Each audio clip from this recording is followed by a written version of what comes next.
Hello there, I'm Paul Ray from the official Teen Wolf Wiki, and today I'm answering a question posed by a viewer.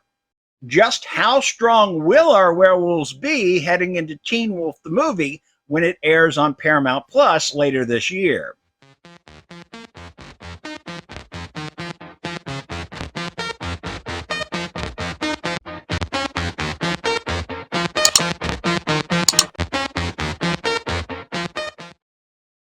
I usually hate this kind of "be strongest" speculation video, but I do have a pretty well developed theory about how supernatural strength works in the Teen Wolf universe.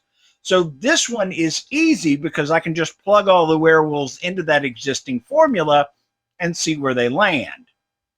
What's the theory? Oh, I'm so glad you asked. I believe that all werewolves get the exact same level of supernatural strength, but that strength is directly tied to the beast inside, meaning mental state and experience are the only things that create the variations in presentation of strength that we witness during the show. Now, I think this visualization is the best that I've come up with. You can access the peak of the strength pyramid in two ways. You can go completely crazy ass bonkers like season 1 Peter or the Beast, and then you can use all that supernatural strength available. Unfortunately, werewolves that look like this are stupid, like killed by a sharp stick stupid.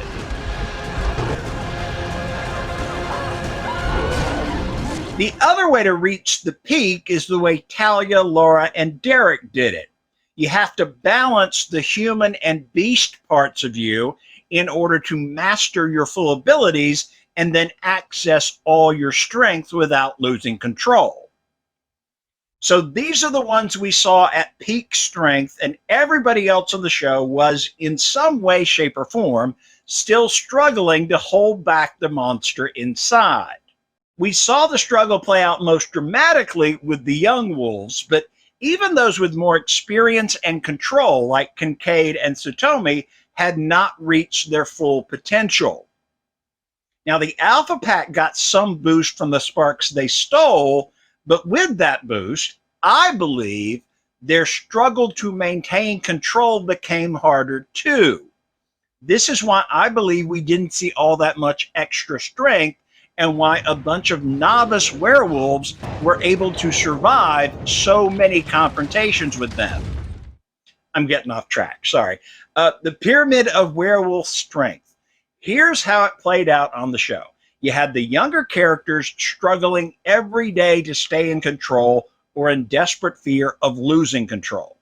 So they could only access the bare minimum for most of what we saw. Variations in strength within this group was all about mental state and experience. Then you had the older wolves like Kincaid and Satomi, who managed to access more strength because they've been working at it way longer. Then the Alpha Pack is just above them. They've been at it a long time too, and then gave themselves that little extra spark boost that pushed them a bit higher, but it wasn't the huge surge in strength that they all kept claiming. Then at the very tippy top, you had the crazy wolves and the balanced wolves. That was what we witnessed during the run of the show. But what about the movie? I have zero reason to believe that Derek somehow lost his balance, so I'm not covering him in this. As far as I'm concerned, he is still able to access that full peak wolf strength. Without knowing anything other than the fact that it's been like 12 or 13 years since we've seen these guys, here's how the other three werewolves would land on my Pyramid of Werewolf Strength. Scott's a much older alpha. He had years to understand his abilities and master the beast within. So I place him on the same level as Kincaid and Satomi. He should have the ability to access more of his supernatural strength. Of course, that is with the caveat that they haven't thrown in some serious emotional breakthrough that would push him higher, or a mental breakdown that would have caused him to lose confidence or go a little crazy. That's actually a rule for this whole video. This is baseline, all things being equal and growth being steady over the years, but not extreme since we last saw them. So Scott is a grown-ass man. He's at least 30 and has like 15 years of experience with his abilities. If he's faced challenges that forced him to fight during that time, he will have learned important lessons and have now a decent understanding of his wolf nature. Of course, they might do him dirty like they did on the show.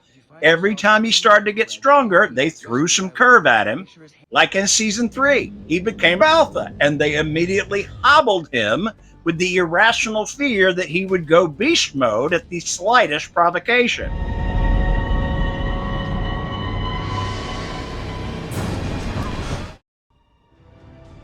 Season 4, he reaches one-punch knockout power. So what'd they do in season 5? Wolfsbane inhaler to weaken him, and then they broke up the pack to leave him with no emotional support.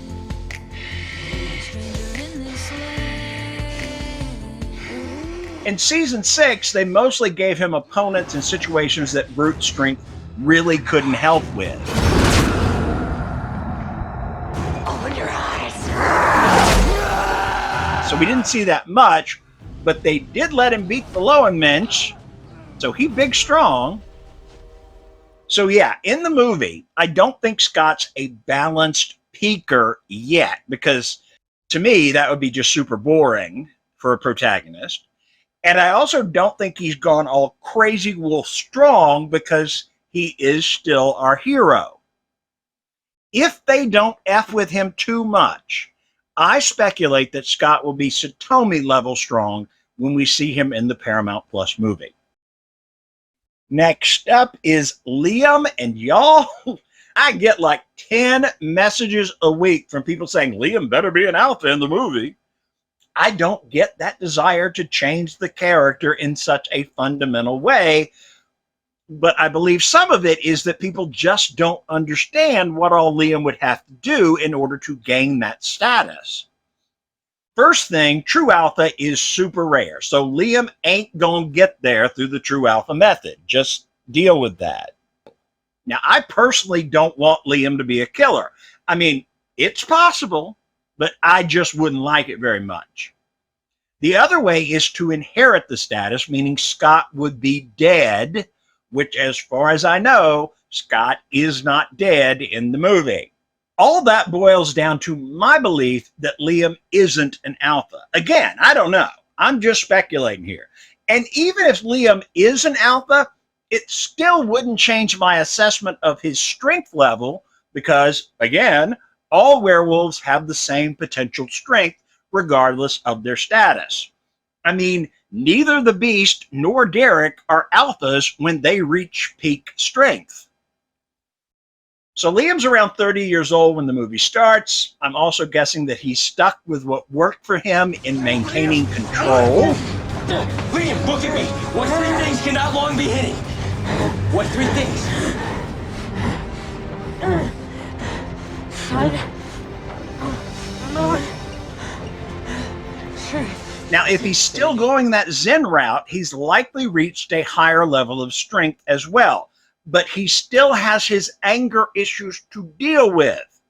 If you, like me, suffer from any mental health issue, you know it can be treated, but it doesn't just go away. So Liam is struggling against both the beast within and his own disorder. I think it's still hard for him to find balance, but I think he will have made some progress up this pyramid since last we saw him. With all that, I'm placing him just below Scott in ability to access his potential strength. Now, I left Peter for last because who knows what he's capable of. When we saw him, he was no longer peak Crazy Wolf strength, but he also never bothered too much with trying to control the beast when he fights. After all his ups and downs, insanity to dying to recovering, at the end of the show, I would place Peter in the middle with the other experienced but not yet balanced wolves. I don't believe Peter will ever be peak balance. Now, I love Peter. I love him for who he is, but who he is doesn't lend itself to full Zen evolution. Who he is definitely suggests he would kill to get an alpha spark, and while that doesn't come with an instant strength boost, the confidence Peter would gain from once again being in charge would definitely push him slightly higher on the pyramid. All this is speculation. We won't find out until the movie comes out later this year on Paramount Plus. In the meantime, check out this video that explores how the werewolves got their alpha spark in the first place.